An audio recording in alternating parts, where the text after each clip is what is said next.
19واں پارہ سورہ آیت شریفہ نمبر 68 الحمدللہ وکفی وسلام علی عبادہ الذین اصطفی۔ اللہ تعالیٰ کے فضل و کرم اور عنایت سے خود اللہ کریم کی بیان کردہ اپنے بندوں کی صفات ہم پڑھ رہے ہیں۔ کتنی بڑی خوش نصیبی ہے، اور اس خوش نصیبی کی تکمیل کب ہے؟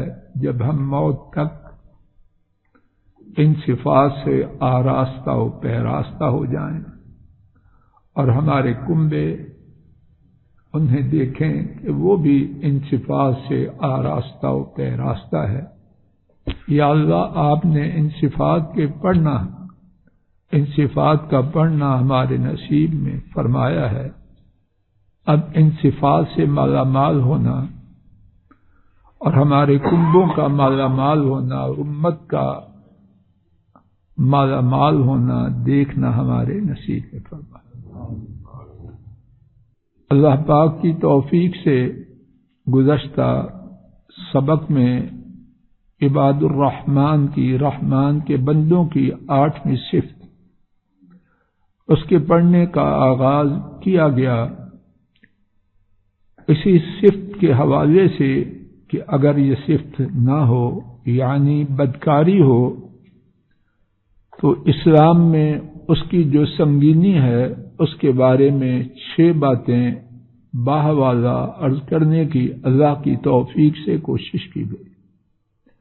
آج کے سبق میں بھی زنا کی شدید خرابی اور اس کے بہت زیادہ عام کرنے والے اسباب کے گھروں میں جاری و ساری ہونے کے پیش نظر 5 مزید باتیں ایک ایک کر کے اللہ کی توفیق سے زنا کی برائی ہی کے حوالے سے عرض کی جائے، اور انشاءاللہ کوشش یہ ہے کہ ساری باتیں اپنی طرف سے ایسی ہوں جو بیان کی گئی ہیں، میری طرف سے بنائی ہوئی کوئی بات نہ، اللہ کرے ایسا ہی ہو۔ اللہ پاک نے فرمایا وَلَا يَزْنُونَ، آیت شریفہ 68 میں، اور وہ زنا نہیں کرتے۔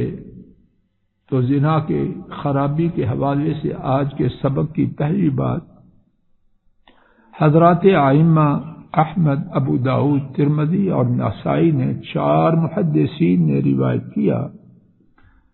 حضرت سعید بن زید رضی اللہ عنہ اس کے راوی ہیں۔ ہمارے نبی کریم صلی اللہ علیہ وسلم نے فرمایا، جو شخص اپنے کنبے کی عزت کی خاطر قتل کیا گیا وہ شہید ہے۔ کیا مطلب؟ جو بات اللہ کی توفیق سے سمجھ آ رہی ہے وہ یہ ہے، جس شخص نے اپنے کنبے کی عزت، یعنی انہیں اس گناہ سے بچانے کی خاطر ان کا دفاع کرتے ہوئے، ان کا بچاؤ کرتے کرتے اپنی جان قربان کر دی، اللہ کے ہاں اس کا درجہ شہید کا۔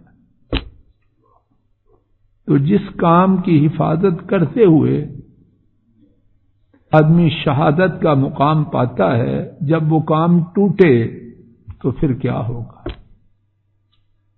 اگر دفاع کرتے ہوئے مرنے والا شہید ہے تو جو بے غیرت اس بارے میں توجہ نہ کرے وہ کون ہے؟ سبق کی دوسری بات، اس کا جواب میں کیا دوں؟ حدیث شریف سے لیتے ہیں۔ امام احمد حضرت عبداللہ بن عمر رضی اللہ عنہما سے روایت کرتے ہیں، ہمارے نبی کریم صلی اللہ علیہ وسلم نے فرمایا، 3 لوگ، یعنی 3 اقسام کے لوگ جنت میں داخل نہ ہوں گے، اور اللہ تعالی روز قیامت ان کی طرف دیکھیں گے بھی نہیں، ان پر غضب غصہ ناراضی اتنی زیادہ ہوگی کہ اللہ ان کی طرف دیکھیں گے بھی نہیں۔ اللہ کی یہ کوئی مثال نہیں۔ میں آپ یہ کوئی مثال نہیں بنتی، صرف بات کو کچھ نہ کچھ واضح کرنے کے لیے میں آپ کسی کے ہاں جائیں اور پردیس ہو اور ہمارا وہاں جاننے والا صرف وہی ہو، اس کے دروازے پہ پہنچے وہ منہ پھیرے، کیا چاہیں گے؟ کیا یہ نہ چاہیں گے کہ زمین پھٹ جائے اور میں اس کے اندر چلا جاؤں؟ کیا گزرے گی ہم پر؟ اور دنیا میں اگر ایک دروازہ بند ہے تو اللہ نے 100 رکھے، اور وہاں قیامت کے دن کوئی اور ہے؟ کوئی اور ہے؟ اور کسی بندے کا ہم سے خفا ہونا، اس کا مقابلہ کیا اللہ کے ناراض ہونے کے ساتھ ہو سکتا ہے؟ روز قیامت جنت میں نہ جائیں گے اور اللہ کا غصہ کس قدر اس پر ہوگا، جو اللہ کا غصہ کس قدر، اللہ اس کی طرف دیکھیں گے نہیں۔ اور 3 اشخاص فرمایا، پہلا شخص جو ماں باپ کا نافرمان ہے، اللہ بچائے، اور جو غلطیاں ہو چکی اللہ معاف، اور جن کے ماں باپ فوت ہو چکے ہیں سنیں توجہ سے، اور میں سب سے پہلے، اللہ کی رحمت کا دروازہ ان کے لیے بھی بند ہے۔ ان کے لیے ان کے گناہوں کی معافی کا سوال کریں اور اپنے گناہوں کی معافی کا سوال کرے۔ اللہ سے امید ہے کہ اللہ اپنی جانب سے انہیں دے کے راضی کر دیں گے اور اس بندے کو معاف کر دیں گے۔ نمبر 2، وہ عورت جو مشابہت کر کے مرد بننے کی کوشش کرتی، اب یہ چیز معاشرے میں عام ہے، یہ کم ہے؟ اس کے بغیر تو اب ماڈل بنتا ہی نہیں، نہ فنکشن پورا ہوتا ہے، نہ وزٹ ہوتی ہے، نہ وزٹ نہیں بلکہ استقبال بھی نہیں ہوتا، جب تک کہ استقبال کرنے والی خواتین اور جانے والی خواتین کیا نہیں بنتی، سر کی چوٹی سے قدموں تک۔ سیما صاحب، کون سی چیز ہے عورتوں جیسے؟ میں ہی اولڈ فیشن ہوں یا آپ بھی میرے ساتھ کرنے صاحب؟ چوٹی سے لے کر قدموں تک کون سی چیز عورتوں والی؟ اور کس کے گھر میں؟ کسی کی بات نہیں، اپنی بات کر رہے ہیں۔ اللہ یا کہا جی، سمجھ آ رہی ہے بات؟ وہ ہے جس کا تعلق، جس کا فائدہ مجھے آپ کو لوگوں کی باتوں کا قیام کرے۔ اپنے رونے سے جب فارغ ہو جائیں گے پھر کسی کی بات کریں۔ ذہن جی بات سمجھ آ رہی؟ وہ عورت جو مردوں سے مشابہت کرتے ہوئے، جو مردوں سے مشابہت کے طریقے پہ چلتی ہے۔ اور تیسری بات، وہ شخص جو اپنے گھر میں، اس کا نام رکھا وہ بھی سن لینا بعد میں، وہ شخص جو اپنے گھر میں بے حیائی دیکھے اور اس پر خاموش رہے، اس کو نظر انداز کرے، اس کا نام رکھا دیوس۔ نبی کریم صلی اللہ علیہ وسلم گھر میں بے حیائی کی بات دیکھتا ہے اور چشم پوشی کرتا ہے۔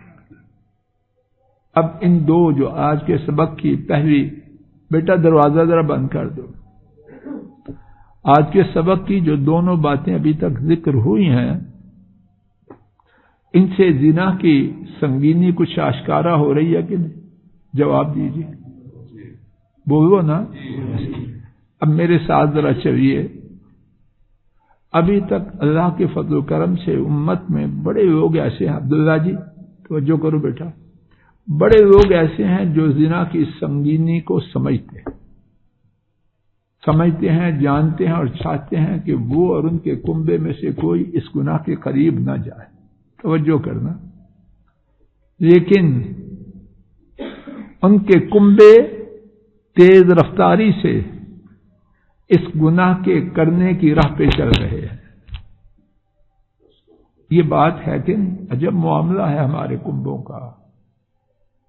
حضرات اور جو خواتین سنیں ان سے بھی گزارش ہے، اللہ کے لیے اپنے طرز عمل کا جائزہ لیں۔ رک جائیں میجر صاحب، گناہ اس کو برا سمجھنے والے ماشاءاللہ بہت زیادہ ہیں، اللہ ان کو اور زیادہ کرے، لیکن سوال یہ ہے گناہ کی طرف لے جانے کی راہ پر چلنے والے تھوڑے ہیں یا زیادہ؟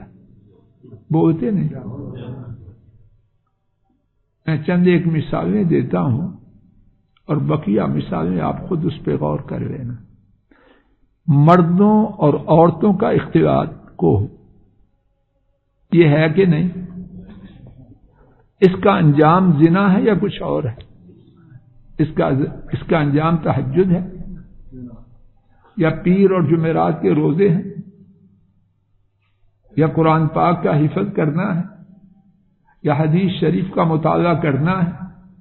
اور یہ کو کہاں سے کہاں تک ہے؟ پریپ سے شروع کرتے ہیں۔ پریپ سے پہلے کیا ہوتا ہے؟ نرسری، اس سے پہلے یا بعد؟ وہاں سے شروع کر کے کہاں تک جاتی ہے؟ بس یونیورسٹی میں ختم ہو جاتی ہے؟ کہاں تک جاتی ہے؟ کوئی مثال لے لیجیے، فنکشنز، بعض زیادہ اپنے آپ کو بہت سمجھنے والے وہ چاہتے ہیں جدا جدا۔ کیسی بات ہے؟ اب بھی کوئی بات ہے کرنے کی؟ اور جب اکٹھے ہوں تو اس کا نتیجہ کیا ہے؟ پاک بازی ہے، عفت ہے، طہارت ہے، شرم و حیا کی حفاظت ہے۔ اور یہ جو پروگرام چل رہے ہیں وسائل اعلام میں، میڈیا میں، ان سب کا انجام طہارت ہے۔ خود غور کرتے جائیے اللہ کے لیے۔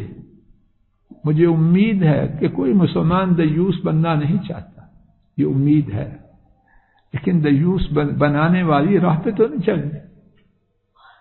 جب میں آپ اور انشاءاللہ امت دیوس نہیں بننا چاہتی تو دیوس بننے والی راہ سے اپنے آپ کو، اپنی اولادوں کو تھام لیں۔ تیسری بات آج کے سبق کی، ابن عباس رضی اللہ تعالی عنہما نے بیان کیا، کسی نبی